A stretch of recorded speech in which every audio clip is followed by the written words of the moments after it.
What's up mga maganda at mga pogi?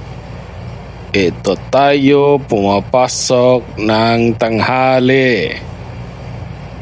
Hindi dahil sa umabsent ako, nakalib ako ng half day. Kaya kita niyo naman, pumapasok ako ng trabaho na tirik ng araw. Kita ang liwanag, ang init-init sa labas. Buti na lang may aircon na bus papunta ng work.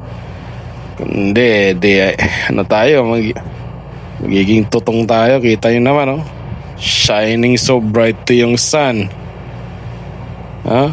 Kaya minsan napapaisip ako, di na lang kaya ako mag-leave ng half day. Siguro mas mabuti po pumasok na talaga ng umaga. Kasi sa umaga, hindi mainit. No, hindi masyadong mainit din minsan, pero hindi ganito ang gagawin nito. Saka hindi masakit sa balat yung kahit may araw, hindi masyadong masakit. Tapos pagdating mo sa opisina, nasa loob ka na ng office, ay aircon, nakasilong. So hindi ka na mahihirapan mahirapan dahil sa init. Pero ngayon kita nyo, ang lala, tirik yung araw. Kaya ewan ko na lang sa mga taong nandyan sa labas, nag-aabang na masasakyan. Iba naglalakad pa nga eh. Tapos walang walang umbrella. Tibay. Ako nga, nagdadala rin ako ng umbrella. Kasi minsan talaga masakit sa mata eh. Parang naubos yung lakas mo sa init.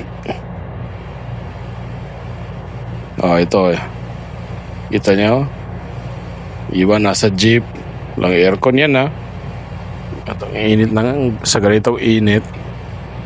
Ganda siguro nung mga nasa building na yan, kita nyo yung bagong building ng BDO dito sa Cebu. Tingin ko malamig dyan sa loob. Siguro minto na ako dito, tapos pasok ako dun para magpalamig sandali. Iba talaga eh, walang kakupas-kupas yung init. Pero sige lang, ayos lang. Medyo scenic yung road, yung dadaanan. Kaya na lang, let's just thank God na nakakayanan pa rin natin. Pero ang ganda ng kuha ng camera pag ganito, pag maaraw na maaraw. At ang tingkad ng mga kulay, kitang kita mo talaga yung bawat hibla ng mga mga dahon. Hindi naman masyadong matraffic. Okay lang. So ako pupuntang bago ako papasok, punta muna ako ng Ayala sandali. May lalakarin lang ako. Pero kailangan ko pa rin pumasok kasi half day nga, di ba? Kung papasok ka ng half day, ibig sabihin 1 o'clock, nandun ka na sa office. Tapos labas ka ng 5. Di ba? Kasi pinapaubos na sa amin yung mga leave may mga natira pa akong mga leave credits. Tapos magre-replenish na naman yan ng June. Okay, magtatapos na ng Mayo. Kaya pinapaubos na sa amin. Kaya marami din sa mga kasamahan ko, wala rin sa office kasi pinapaubos na nga yung living. Sinasamantala na rin na kapag pahinga, pag-unwind, decompress. Hirap din naman yung palagi na nagtatrabaho. We work to live, not live to work. Dapat ganun yung iniisip natin. We give our best to our job, pero you have to think that you have even a bigger life outside your job. You have your family, you have your friends, you have your wife, you have your kids. Hindi pwedeng puro trabaho lang. Kasi yung sinasabi nila, para kanino ka gumigising. Sa akin, mas akma siguro yung sabing or magtanong ng para kanino ka natutulog.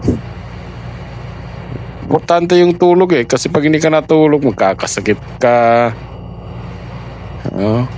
puyat na puyat, hindi ka makapag-concentrate, baka manisgrasya ka pa.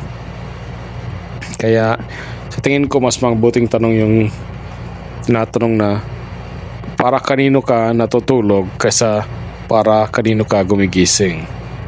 Kasi kahit gumising ka kulang ka naman sa tulog, unti-unti mong sinisira yung katawan mo. Kaya take all your leave credits, guys. Huwag yung sayangin. Use it to recuperate.